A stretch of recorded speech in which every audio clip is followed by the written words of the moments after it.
अखिलेश यादव ने भी बहुत पहले जब थे मुख्यमंत्री उन्होंने काम किया है।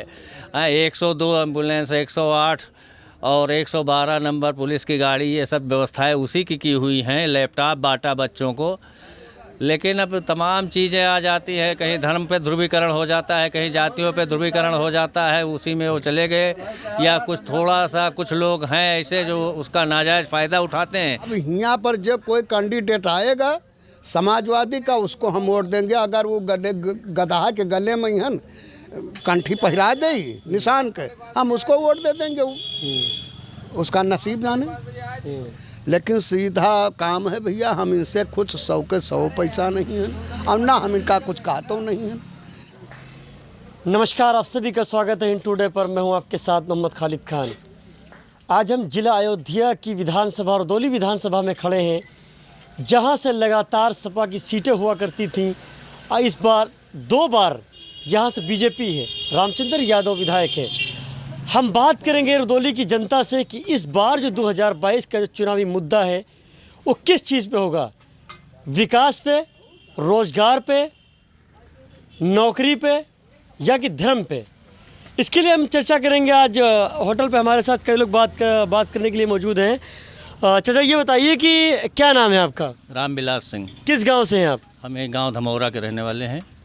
हमने आपके धमौरा में सुना था कुछ दिन पहले कोई कांड हुआ था कोई दलित बच्ची के साथ। हाँ, एक दलित बच्ची 7 साल की है, वो गायब हो गई थी अचानक। उसके बाद परसों उसकी लाश मिली है और उसमें शायद पता लगा है कि उसके साथ बहुत बलात्कार भी किया गया। उसके बाद मार के उसको फेंका गया।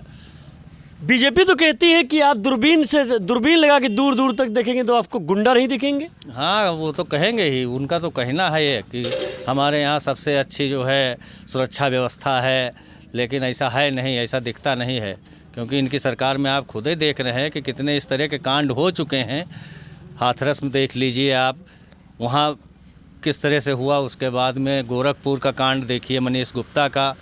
तो यही इनकी सुरक्षा व्यवस्था और पुलिस की शक्ति है कि इसी तरह के कांड होते हैं। अभी इलाहाबाद में प्रयागराज में 4 दलित एक ही परिवार के, उनकी हत्या कर दी गई।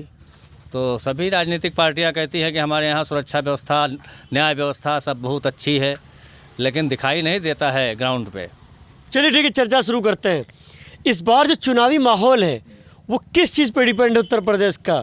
विकास पे, रोजगार पे, नौकरी पे या धर्म पे? देखिए, मौजूदा सरकार जो है ये तो इसको धर्म की तरफ ही केंद्रित करना चाहेगी, क्योंकि इनके पास मुद्दे हैं नहीं। इनकी सरकार में दुनिया भर के क्राइम हो रहे हैं, महंगाई इतनी चरम पे है, बेरोज़गारी फैली हुई है, लोगों को नौकरी नहीं मिल रही है। कोरोना में भी ये कोई ढंग से जो है ट्रीटमेंट नहीं दे पाए पब्लिक को। तो जब कहने के लिए कुछ नहीं है तो ये अपने राजनीति को जो है चमकाने के लिए केवल धर्म की तरफ केंद्रित करेंगे। लेकिन जनता अब जागरूक हो चुकी है। बेरोज़गारी पर भी बात होगी, चुनाव होगा, उसका भी असर होगा, महंगाई का भी असर होगा चुनाव पे। ऐसा नहीं है कि जो वास्तविक मुद्दे हैं वो चुनाव से परे हो जाएंगे, उनका असर पड़ेगा। बीजेपी तो गल्ला भी तो दे रही है। हाँ, वो तो सब धंधे अपनाएंगे ना। उनको राजनीति करनी है, कुर्सी बचानी है अपनी, तो हर तरह से लालच देंगे। लेकिन इस लालच में अब की जनता आने वाली नहीं है। इसका असर उनको जो है दिखाई दे जाएगा 2022 के चुनाव में। सारे ज्वलंत मुद्दे जो हैं नौजवानों के, किसानों के ऊपर क्या हुआ आप लखीमपुर खीरी में देख लीजिए। तो बीजेपी का गृह राज्य मंत्री और उसका जो बेटा है, अजय टैनी का बेटा, वो किसानों को रौंदते हुए अपनी थार से निकलता है। हाँ, किसानों का बेटा, और आज भी वो गृह राज्य मंत्री बन के बैठा हुआ है। तो आप सोच सकते हैं कि गृह राज्य मंत्री के बेटे के खिलाफ कौन सी सुरक्षा एजेंसी निष्पक्ष जांच कर सकती है। हमें अच्छा, ये बताइए, आप कभी किसी नौकरी में रहे हैं? हाँ, हम नौकरी में रहे हैं। हम 15 पेंशन मिल रही है आपको? हाँ, 15 साल तो हम एयरफोर्स में थे, उसके बाद में टीचर थे। अब टीचर में इसी सरकार ने 2005 में NPS लागू कर दिया, जिसमें हमको 62,500 तनख्वाह मिल रही थी और अब 1254 रुपये महीने NPS के तहत पेंशन मिल रही है। और अपना 3 बार विधायक बन जाए तो 3 बार की पेंशन लें, मंत्री बन जाए उसकी अलग से पेंशन। कर्मचारी को 62 साल के बाद लालीपाप मिल रहा है, उसका पैसा ये NPS में किसी प्राइवेट सेक्टर में इन्वेस्ट करते हैं और वो उनके दया दृष्टि पे है कि आपका पेंशन देते हैं कि आपका पूरा पैसा ही खा लेते हैं। अच्छा, आप अपने क्षेत्रीय विधायक से कितना खुश हैं? बिल्कुल नहीं खुश हूँ। क्यों? भाई ना तो वो जनता से मिलते हैं, ना कोई विकास कार्य किया है उन्होंने, गिनाने के लिए उनके पास कुछ नहीं है। बस यही कहना को हो तो चूँकि अयोध्या जिला लगता है तो राम मंदिर का गाना गाएंगे। अब तो मथुरा आ गया सामने। हाँ, अब तो मथुरा आ गया भाई। इनको डर सता रहा है तभी तो मथुरा आया है भाई। अयोध्या मुद्दा खत्म हो गया तो अब जो है मथुरा का मुद्दा गाना शुरू अच्छा, कर। इन्हीं का मंत्री केशव प्रसाद मौर्य का ही मंत्री इनके उसका स्वामी प्रसाद मौर्य कहता है हमें जो है धर्म पे राजनीति नहीं करना, हमें विकास पे करना है। हाँ, लेकिन करते कहाँ हैं विकास पे? कहते हैं, ये तो बताया ना कि ये तो कहते थे कि ना महंगाई ना भ्रष्टाचार। अब की बार भाजपा की सरकार, आप देख लीजिए महंगाई क्या है, गैस का दाम दूना हो गया, पेट्रोल डीजल का दाम कितना बढ़ गया, लेकिन ये विकास कर रहे हैं। बीजेपी कहती है कि हमने शिक्षा का स्तर बढ़ाया है। शिक्षा का स्तर तो 2 साल से हम खुद ही देख रहे हैं कि कितना बढ़ा दिया है इन्होंने। हम तो खुद टीचर रहे हैं, हेड मास्टर से रिटायर हुए हैं। 2 साल से बच्चे जो लिखना पढ़ना जानते थे वो भी भूल गए अच्छा। कोरोना के चक्कर में। और टीचर जो है वो खाली दिन भर बैठ के बेचारे राशन और पैसा उनके खातों में भेजते रहें, फीडिंग करवाते रहें, पढ़ाने। नहीं तो इस बार क्या लगता है आपको, उत्तर प्रदेश में सरकार किसकी होगी? अब ये तो नहीं कहा जा सकता है कि किसकी होगी, लेकिन बहुत कांटे की टक्कर होगी। समाजवादी पार्टी और भाजपा में सरकार बनाने के लिए बहुत कांटे की टक्कर होगी। नहीं तो किसको मुख्यमंत्री बनना चाहिए उत्तर प्रदेश में?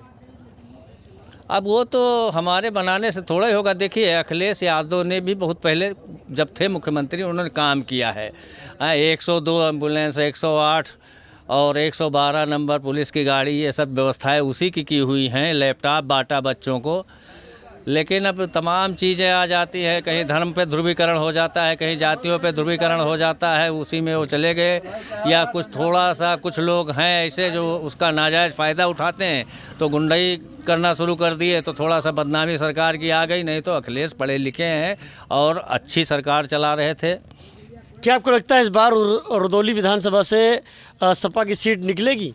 देखिए, विधायक तो बदलेगा, अब सीट किसकी निकलेगी ये नहीं कहा जा सकता है, लेकिन मौजूदा विधायक तो नहीं जीतेंगे।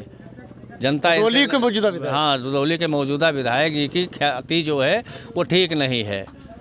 क्योंकि अगर बिरादरी में मान ले तो बिरादरी वाले ही नाराज़ हैं उनसे, क्योंकि उनका खुद का कारनामे क्या कार्य पद्धति वैसी है कि यहाँ जो है पहले से भी यहाँ वो रहा है कि 2 बार से तीसरी बार हैट्रिक कोई विधायक नहीं लगा पाया किसी भी पार्टी का। तो बदलना तो है, विधायक तो बदलेगा। अब कौन जीतता है, क्या समीकरण बनते हैं, कौन कौन मैदान में आते हैं, ये अभी कहना थोड़ा मतलब आपका आरोप है बीजेपी पे, न उसने एजुकेशन पे काम किया है, न उसने नौकरी पे काम किया है, न उसने पेंशन पे काम किया है, न विकास पे काम किया है, वो धर्म की राजनीति करती है। हाँ, बिल्कुल करती है। अभी परसों ही आप इको गार्डन में देख लीजिए कितनी बड़ी कर्मचारियों की भीड़ थी पेंशन की, पुरानी पेंशन बहाली के मामले में।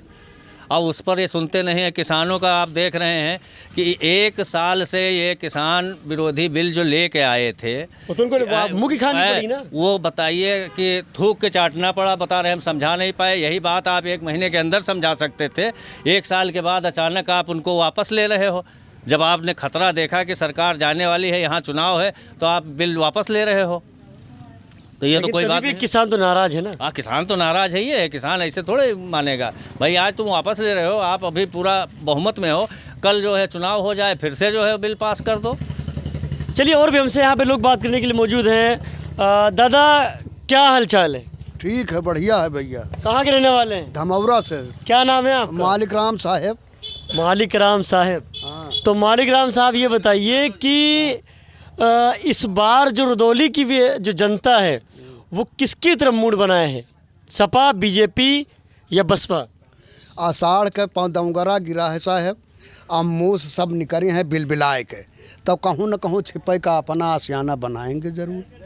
अब ज़्यादा न कहो महोदय, समझो ये यहाँ से समाजवादी की लड़ाई है। समाजवादी का कैंडिडेट चुनाव जीतेगा, इसमें कोई रोक नहीं पाएगा। इसका बार बार न बीजेपी से कहे इतना नाराज हो? हम बीजेपी तो गल्ला दे रही है। वो कुछ भी दे रही है, वो तो मियाँ का जूती मियाँ के सर दे रहे हो। देखो हमारे बड़े भाई कहीं होंगे, ये चौहान साहब है, देखो रिटायरमेंट बैठे हैं।